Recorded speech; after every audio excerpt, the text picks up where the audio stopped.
Hello বন্ধুরা, কেমন আছো তোমরা সবাই?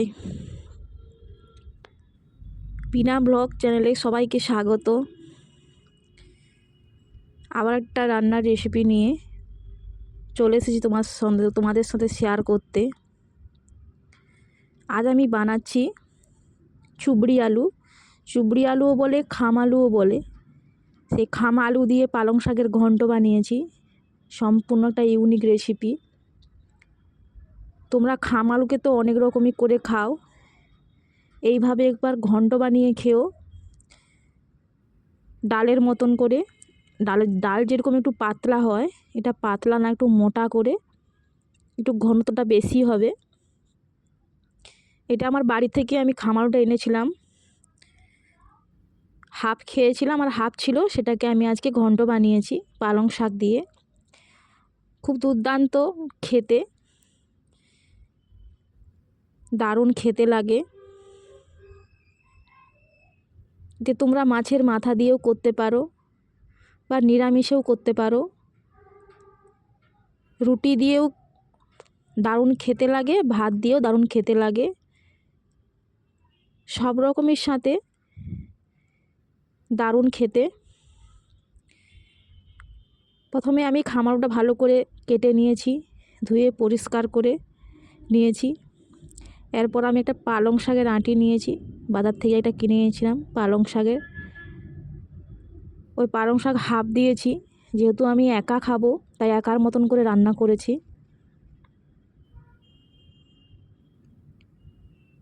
পালং শাকটা খুব সুন্দর করে এইভাবে একটু ঝেড়ে ঝুড়ে, ঘাসটা যদি থাকে, বালটালি থাকে, একটু ঝেড়ে ঝুড়ে একটু পরিষ্কার করে নিয়ে নেবে। দিয়ে এরপর ওই খাম আলুটাকে ভালো করে ধুয়ে চটকে ধুয়ে পরিষ্কার করে নিয়েছি। দিয়ে কড়াইতে সেদ্ধ করার জন্য নুন হলুদ দিয়ে আমি সেদ্ধ করতে বসিয়ে দিয়েছি। দেখো বন্ধুরা, এরপর আলুটা দেখো কত সুন্দর সেদ্ধ হয়ে যাবে। পুরো সেদ্ধ হয়ে যাওয়ার পর, পুরোপুরি সেদ্ধ হয়ে গেলে তার মধ্যে আমি পালং শাকটা যে কেটে রেখেছিলাম ওই পালং শাকটা দিয়ে দেব। দেখো এরপরে পালং শাকটা আর খাম আলুটা কী সুন্দর গলে গেছে, সেদ্ধ হয়ে গেছে। এইভাবে একটু খুন্তি দিয়ে ভালো করে একটু চেপে চুপে নেড়ে নেব। যদি কাঁটা থাকে তো ভালো হয়, আমার কাছে কাঁটা ছিল না। আমি রেডিমেডে কাজ ছেড়ে দিয়েছি, এর জন্য একটা গ্লাস নিয়ে গ্লাসের পিছনটা দিয়ে এইভাবে ছেঁচে নিয়েছি, ঘেঁটে নিয়েছি ভালো করে। শাক আর খাম আলুটাকে ঘেঁটে নিয়েছি ভালো করে।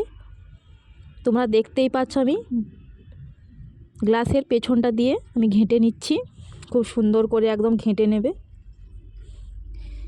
এরপর একটা শুকনো কড়াইতে খানিকটা গোটা জিরে নিয়ে, জিরেটা আমি গুঁড়ো করার জন্য ভেজে নেব। আবার দেখো একটা শিলনোড়া নেই বলে আমি এইভাবে বেলুন চাটকিতে আমি জিরেটা গুঁড়ো করে নেব, খুব মিহি করে গুঁড়ো করে নেব। দেখো কত সুন্দর গুঁড়ো হয়ে যাচ্ছে, এবং গরম গরম একটু গুঁড়ো করে নেবে, খুব সুন্দর গুঁড়ো হয়ে যাবে।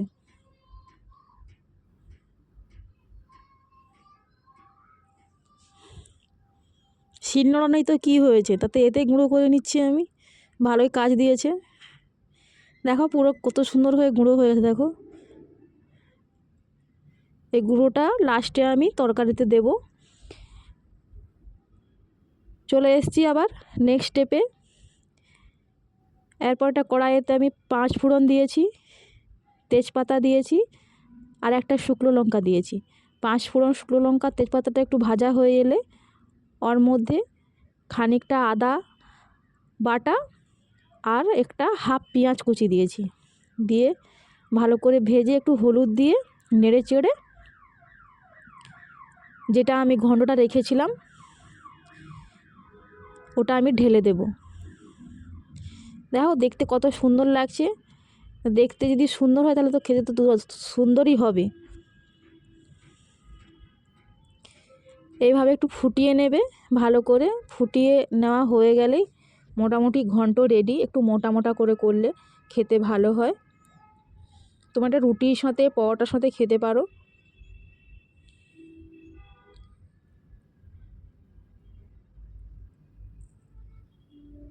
এবারে আমি বাটিতে ঢেলে নেব। তোমাদের যদি রেসিপিটা ভালো লাগে অবশ্যই লাইক কমেন্ট শেয়ার করবে, আর চ্যানেলটা সাবস্ক্রাইবার করে দেবে, যাতে নতুন নতুন রেসিপি নিয়ে আমি তোমাদের সাথে শেয়ার করতে পারি। দেখো আমি বাটিতে ঢেলে নিয়েছি। ঢেলে নেওয়ার পর এবারে যে গুঁড়ো করে রেখেছিলাম জিরে গুঁড়ো, সেই জিরে গুঁড়োটা আমি উপর থেকে ছড়িয়ে নেব। পুরোটাই দিয়ে দেব, জিরে গুঁড়োটা পুরোটাই দিয়ে দেবো এইভাবে উপর থেকে। গুঁড়ো জিরে দিলে অতটা টেস্টি লাগবে না, তোমরা এরকমই ভেজে দিয়ে দেবে, ভালো লাগবে অবশ্যই। পরের রেসিপিতে দেখা হবে। সবাই ভালো থেকো, সুস্থ থেকো, টাটা।